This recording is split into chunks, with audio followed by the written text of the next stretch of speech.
नमस्कार दोस्तों। देश की राजनीति में उस समय हलचल और तेज हो गई जब बहुजन समाज पार्टी की राष्ट्रीय अध्यक्ष मायावती ने नरेंद्र मोदी सरकार को लेकर 7 बड़े मुद्दों पर खुलकर अपनी बात रखी। उनके बयान को सत्ता के केंद्र पर सीधा सवाल माना जा रहा है। अगर आप चाहते हैं कि ऐसे ही मुद्दों की सच्ची और दमदार जानकारी आप तक लगातार पहुंचती रहे तो वीडियो को अभी लाइक करें, अपनी राय कमेंट में जरूर लिखें और चैनल को सब्सक्राइब कर लें, क्योंकि आपकी एक क्लिक हमें और मजबूती देती है। आइए बढ़ते हैं पहली बड़ी खबर की ओर। मायावती ने महंगाई को सबसे बड़ा मुद्दा बताते हुए कहा कि बढ़ती कीमतों ने गरीब और मध्यम वर्ग को सबसे ज्यादा प्रभावित किया है। उन्होंने आरोप लगाया कि नरेंद्र दामोदर दास मोदी सरकार महंगाई को नियंत्रित करने में अपेक्षित सफलता हासिल नहीं कर सकी। रसोई गैस, खाद्य तेल, दाल और अन्य जरूरी वस्तुओं की कीमतों में वृद्धि को लेकर उन्होंने सरकार से जवाब मांगा।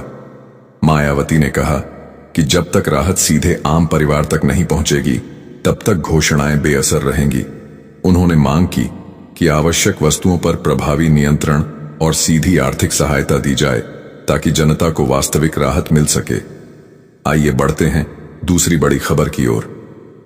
मायावती ने बेरोजगारी को गंभीर संकट बताते हुए कहा कि पढ़े लिखे युवा अवसरों के अभाव में निराश हो रहे हैं। उन्होंने कहा कि नरेंद्र दामोदर दास मोदी सरकार को रोजगार सृजन पर ठोस और पारदर्शी कदम उठाने चाहिए। प्रतियोगी परीक्षाओं में देरी और रिक्त पदों को समय पर न भरना युवाओं के भविष्य के साथ अन्याय है।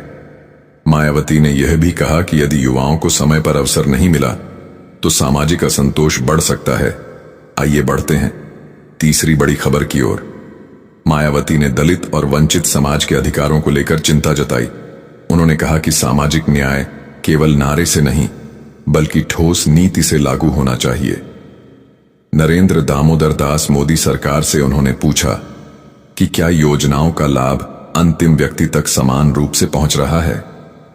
आइए बढ़ते हैं चौथी बड़ी खबर की ओर।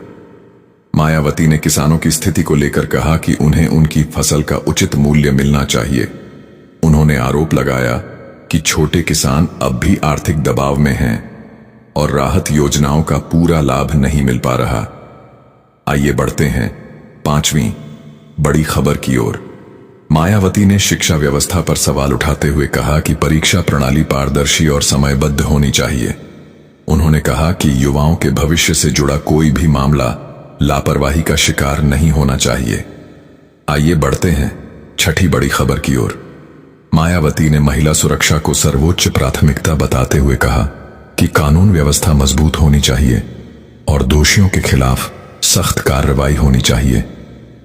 आइए बढ़ते हैं सातवीं बड़ी खबर की ओर।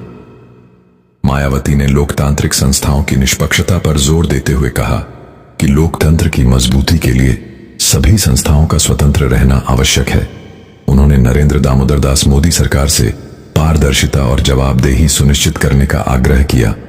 आइए बढ़ते हैं आठवीं बड़ी खबर की ओर। मायावती ने आर्थिक असमानता का मुद्दा उठाते हुए कहा कि देश में अमीर और गरीब के बीच की दूरी लगातार बढ़ती दिखाई दे रही है।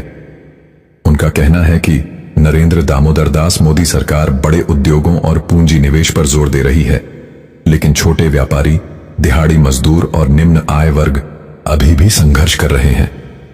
मायावती ने सवाल उठाया कि यदि विकास हो रहा है तो उसका लाभ समाज के अंतिम व्यक्ति तक समान रूप से क्यों नहीं पहुंच पा रहा। उन्होंने मांग की कि ऐसी नीतियां बनाई जाए जो ग्रामीण क्षेत्रों, छोटे कारोबारियों और श्रमिक वर्ग को सीधा सहारा दें। उनका यह भी कहना है कि आर्थिक विकास का असली पैमाना तभी माना जाएगा जब समाज के हर वर्ग की आय और जीवन स्तर में वास्तविक सुधार दिखे। जाते जाते सब्सक्राइब जरूर कर दें।